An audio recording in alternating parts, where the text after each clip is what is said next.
네, 여러분 반갑습니다. 지난번 영상에서는 최대 산소 섭취량에 대해서 설명을 드렸는데요. 이번 시간에는 무산소성 역치, 즉 Anaerobic Threshold에 대해서 설명드리도록 하겠습니다. 이 무산소성 역치의 사전적 정의를 말씀드리면은 먼저 이제 환기 역치에 대한 정의가 되겠는데요. 점증부하 운동 중, 그러니까 운동 강도를 낮은 강도에서 점차적으로 높여나가는 그런 운동 부하 검사를 말하는 것입니다. 이렇게 운동 부하를 점증적으로 높여나갔을 때 산소 소비량은 그거에 비례하여 직선적으로 쭉 증가하게 되죠. 그런데 환기량을 보게 되면은 환기량이라고 하면은 우리가 들여 마시는 공기량 또는 내쉬는 공기량 그것을 의미합니다.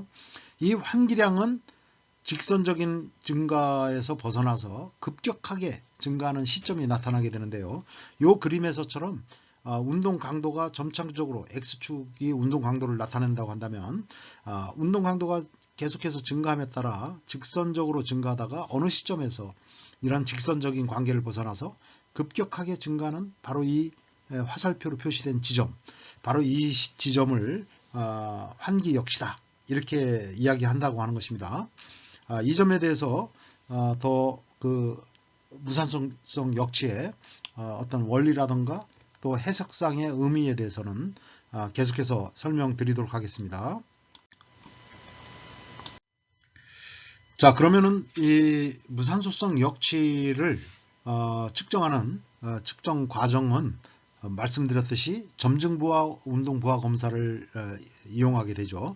그래서 트레이드밀이나 에르고메타, 바이시클 에르고메타 같은 것을 이용을 하여서 측정을 하게 되는데요. 이 경우에는 이제 트레이드밀, 이 그림에서는 트레이드밀을 이용을 해서 약 3분 단위로 운동 강도를 높여나가는 그러한 프로토콜을 보여주고 있습니다. 이 프로토콜에 따르면은 1단계, 2단계, 3단계 트레이드밀 바닥 벨트의 속도를 높여나가는 것이죠. 요 mph, 즉 시간당 마일로 표시했는데요. 이렇게 이제 속도를 높여나가는 것과 함께 경사도도 퍼센트 그레이드로 표시하는데요.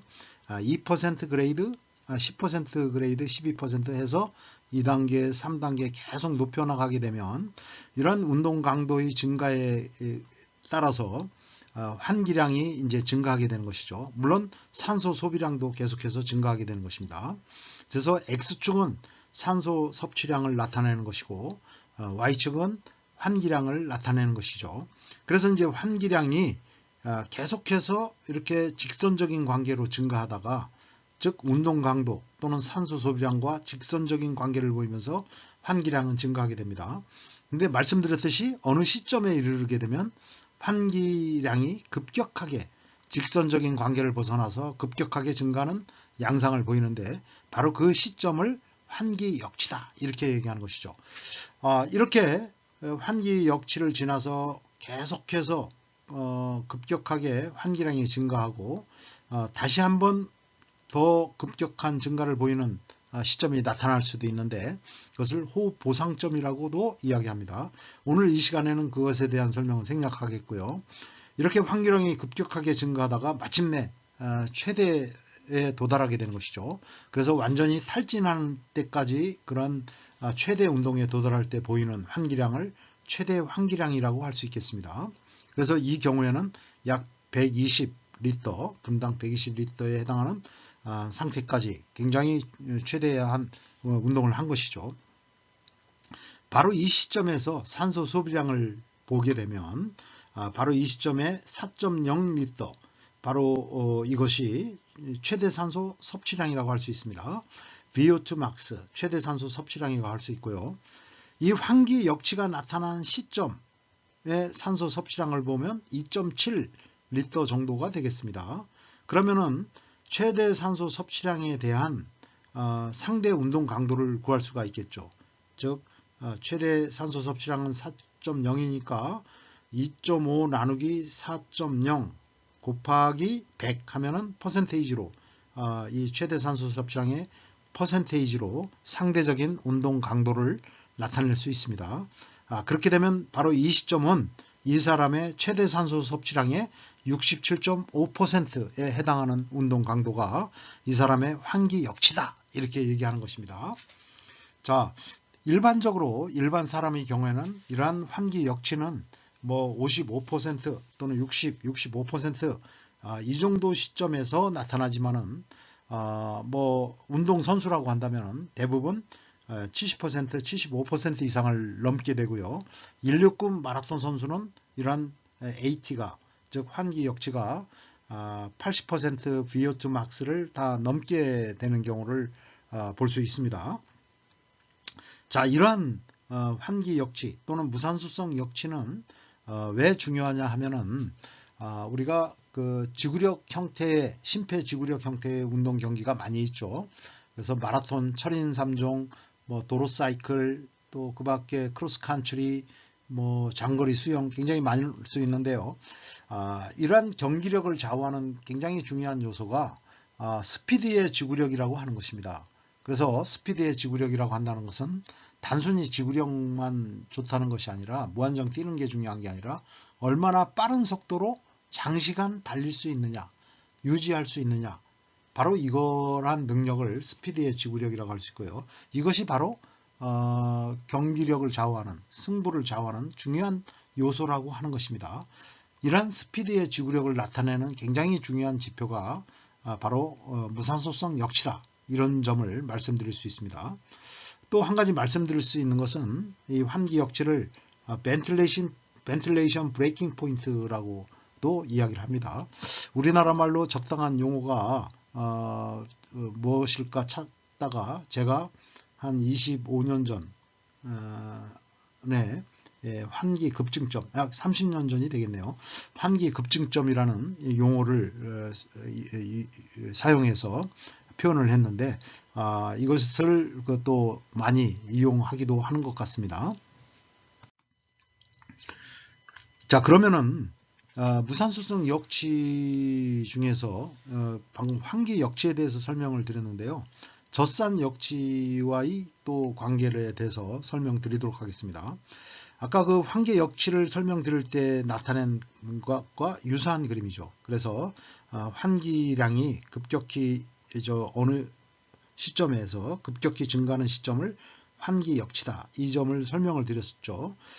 그런데 바로 이제 혈중 젖산 농도를 역시 뭐 30초, 1분 단위로 쭉 측정을 해보게 되면 이런 패턴으로 많이 나타난다고 하는 것입니다.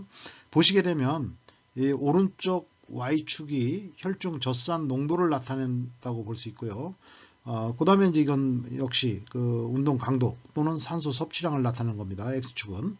근데 혈중 젖산 농도가 안정 시에는 보통 1mm몰 정도였다가 점차 이제 증가해서 뭐 12mm몰 또 그 이상도 될 수 있습니다만 어쨌든 혈중 젖산 농도가 이렇게 표시되어 있습니다. Y축으로.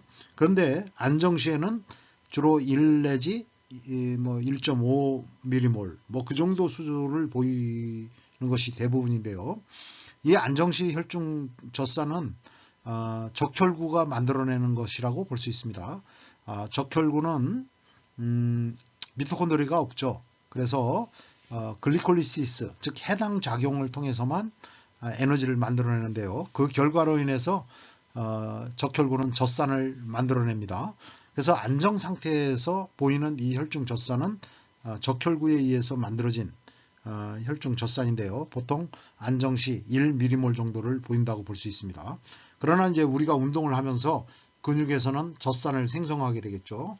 그래서 이 젖산이 생성됨에 따라서 어느 시점에서는 혈중 젖산 농도가 급격히 증가하는데 바로 이제 이 혈중 젖산이 급격하게 증가하는 시점을 젖산 역치라고 이야기를 하고 이 혈중 젖산 역치가 농도가 급격히 증가하는 이 시점과 거의 일치해서 또는 바로 뒤이어서 환기 역치가 나타난다고 하는 것입니다. 그 이유에 대해서는 다음 슬라이드에서 보다 자세히 설명드리도록 하고요. 이 혈중 젖산 농도의 증가는 그런데 혈중 젖산을 근육에서 운동하는 근육에서 생성하는 속도에 의해서 뿐만 아니라 이 혈중 젖산을 우리가 이제 제거하는 속도에 의해서도 영향을 받는다. 그렇기 때문에 우리가 무산소성 역치라는 용어를 쓰게 되면은 바로 이 마치 문턱갑이라고 하지 않습니까? 문턱을 넘어서서 이쪽이 바로 그냥 바로 무산소성 대사에 의해서만 운동을 한다. 이런 인상을 주기가 쉽거든요. 그래서 이러한 오해를 불러일으킬 수 있다. 그렇기 때문에 이 시점을 무산소성 역치라고 부르지 말자. 이런 무산소성 역치보다는 그냥 환기역치, 젖산역치 이렇게 나누어서 부르든지 아니면 이제 OBLA라는 지표를 사용하는 경향도 나타나는데요. OBLA라고 하는 것은 뭐냐? 바로 젖산 축적 개시점이라고 하는데요. Onset of Blood Lactate Accumulation, 즉 엄밀히 얘기하면 젖산이 축적이 모든 사람에게 이 시점에서 개시된다는 의미가 아니고요. 임의로 4mm몰이라는 수치를 정해서 이 시점을 하나의 지표로 사용하자는 약속이라고 볼 수 있습니다.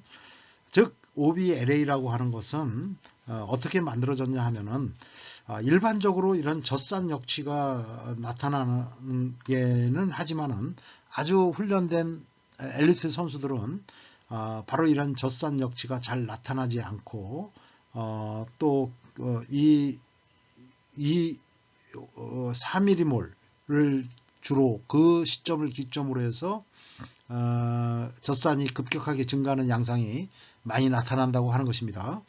그러다 보니까 이러한 훈련된 사람의 어떤 훈련 지표로 사용할 때 보다 그냥 약속된 어떤 지점, 즉 4mm몰을 하나의 지표로서 사용하자는 약속에 의해서 이 지표를 사용하게 된 것이다. 그래서 이것을 젖산 축적 개시점이라는 용어로 사용하고는 있습니다.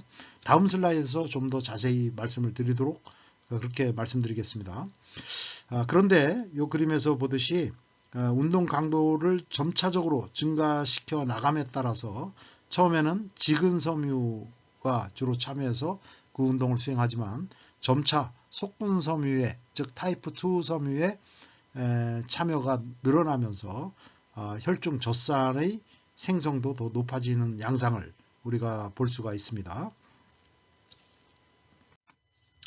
자, 그러면은 그러한 혈중 젖산 농도가 환기 역치와 어떻게 관련되어 있는지 그 메커니즘을 좀 설명을 드리면 운동 강도가 증가하게 되면은 무산소적인 대사도 역시 증가하게 되는 것이죠. 이렇게 증가하게 되면 점차 혈중 젖산을 제거하는 속도보다 혈중 젖산을 생산하는 속도가 더 많아지게 되고 그 결과로 인해서 혈중 젖산 농도가 증가하게 된다고 하는 것입니다. 혈중 젖산 농도가 증가하게 되면은 이 젖산을 완충시키기 위해서 다량의 이산화탄소가 발생한다고 하는 것입니다. 이후에 설명될 이 박스에서 좀 더 자세히 설명드리도록 하고요. 어쨌든 젖산이라고 하는 물질을 버퍼링하는 과정에서 이산화탄소가 많이 발생하면 이것은 우리의 연수, 즉 숨내에 있는 호흡 중추를 자극하게 되죠. 호흡 중추를 자극해서 이산화탄소를 빨리 배출해야 되니까 환기량이 급격하게 증가한다. 호흡량이 급격히 증가하게 된다고 하는 것입니다. 자, 이 박스 안에는 젖산이 어떻게 완충되는 과정에서 이산화탄소가 배출되는지 그것을 보여주는 식이라고 볼 수 있는데요.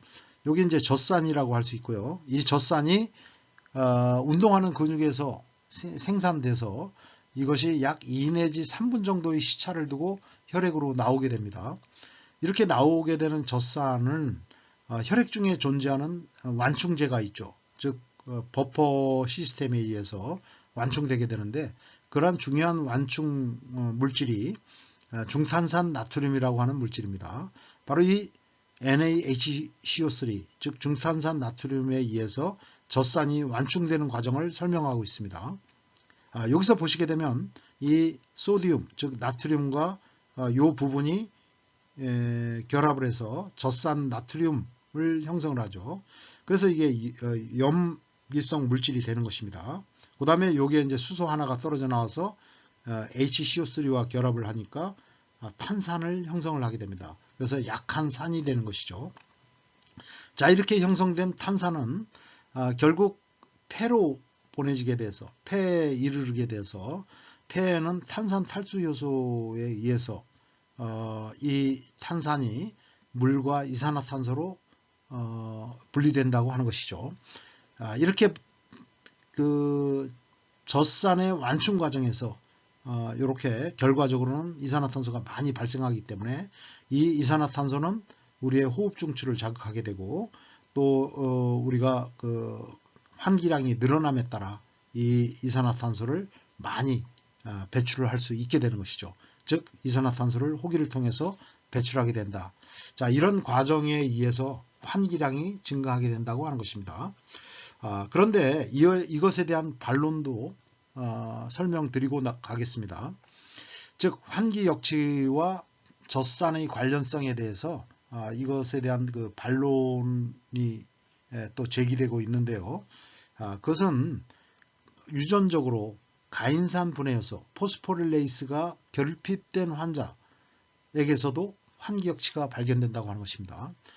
가인산 분해효소는 글리코겐을 글루코스 6포스페이트 즉 포도당으로 유긴산 포도당으로 분해하는 것을 당원 분해라고 하는데요. 이 당원 분해 과정에 작용하는 효소가 가인산 분해 효소라고 할 수 있습니다. 근데 유전적으로 이게 결핍된 환자에게 있어서도 환기 역치가 나타난다고 하는 것입니다. 즉 이것이 결핍되면 글리코겐 분해가 되지 않겠죠. 또 해당 과정에 의해서 젖산을 생성할 수도 없는데 이런 경우에도 환기 역치가 나타나게 되므로 환기 역치가 젖산의 완충과 반드시 관계가 있느냐 하는 그런 그 의문이 제기되고 있어서 이러한 환기 역치의 발생 기전에 대해서는 여전히 좀 논란이 있지만 어쨌든 정설은 이렇게 제가 설명드린 내용이라는 점을 말씀드릴 수 있습니다.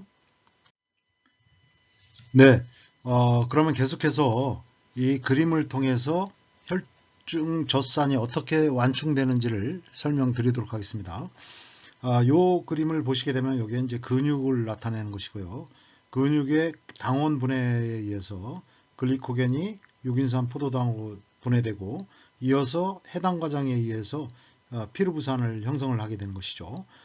이 피루부산이 이제 젖산으로 전환되게 되는 것이고요. 유산소적 과정에 의해서는 이제 미토콘드리아에 의해서 물과 이산화탄소로 완전히 분해되는 것이죠. 근데 이렇게 생성된 젖산을 보시게 되면은 이 젖산이 결국은 이제 혈액중으로 약 2 내지 3분 정도의 시차를 가지고 나오게 된다고 하는 것입니다. 이렇게 나오게 되면 완충 물질인 중탄산 나트륨과 작용을 해서 젖산 나트륨 즉 NaLa라고 표시됐죠. 젖산 나트륨을 만들고 또 하나는 탄산으로 이렇게 이제 반응하게 되는 것이죠. 그러면 이 탄산은 말씀드렸듯이 폐로 가서 폐에서 물과 이산화탄소로 분해되고 결국 내쉬는 공기를 통해서 이산화탄소는 밖으로 내보내게 된다. 이렇게 말씀드릴 수 있습니다. 다음에 이제 이 젖산은 코리사이클이라고 하죠. 간으로 보내져서 간에서 이제 이 젖산이 추가적으로 이 피루부산으로 재전환이 되고 이것이 이제 해당 과정의 역과정에 의해서 유긴산 포도당으로 재전환되는 그런 과정을 보여주고 있습니다. 이런 과정을 당신생 과정이라고 이야기할 수 있죠.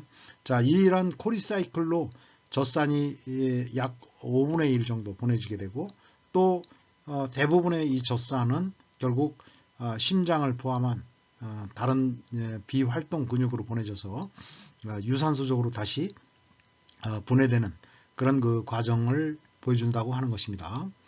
어쨌든 이 젖산이라고 하는 거, 근육에서 생성된 젖산이 혈액으로 나와서 중탄산 나트륨과 반응해서 젖산 나트륨과 탄산으로 이렇게 만들어지게 되고 이 탄산은 폐에서 결국 물과 이산화탄소로 분해된다는 점, 앞서 설명드린 박스 안의 내용을 그림을 통해서 다시 한번 여러분에게 설명드립니다. 자, 그러면 이 AT라고 하는 거, 즉 무산소성 역치라고 하는 것의 어떤 의미는 훈련 강도를 재설정하거나 또는 이제 훈련의 성과를 평가하는데 굉장히 유용한 지표가 될 수 있는 것이죠. 그래서 훈련 전에 점증적인 운동부하 검사를 통해서 환기량이 이러한 패턴으로 증가했다는 것을 보여주고 있습니다. 그래서 이 시점에서 이 사람의 무산소성 역치가 나타났는데, 예를 들어서 뭐 2개월 또는 3개월의 훈련 후에 봤더니 똑같은 운동부하 검사를 또 했을 때 환기량이 이러한 패턴으로 변하더라. 바로 이 무산소성 역치가 바로 이렇게 지연돼서 뒤에 나타나더라 하는 것입니다. 이렇게 되면은 이만큼 환기 역치가 변화했다라는 것을 또 보여주는 것이죠. 물론 이게 이제 젖산 역치도 이런 식으로 해서 평가할 수 있는 것이죠. 이러한 그 환기 역치의 변화, 무산소성 역치의 변화는 그만큼 이 사람의 스피드의 지구력에 있어서 유리한 그러한 그 개선을 가져왔다고 평가할 수 있는 것이고, 또 훈련의 효과를 평가할 수 있는 중요한 근거가 되는 것이죠. 자, 주로 이러한 스피드의 지구력을 높이기 위해서는 이 무산소성 역치와 비슷한 그런 운동 강도로 훈련을 해야 된다 하는 것을 말씀드릴 수 있고요. 3개월 전에 이러한 형태로 훈련을 했다면은 3개월 후에는 이 훈련의 강도를 바로 이 새로 측정된 이 무산소성 역치에 맞춰서 훈련의 강도를 재설정해야만이 이러한 스피드의 지구력을 높이는데 효과적으로 훈련할 수 있다고 하는 것입니다. 바로 이러한 점에서, 즉 훈련 강도를 재설정하는 측면에서 이 무산소성 역치가 유용한 그러한 지표가 된다는 점을 말씀드릴 수 있겠습니다. 네, 끝까지 경청해 주셔서 대단히 감사합니다.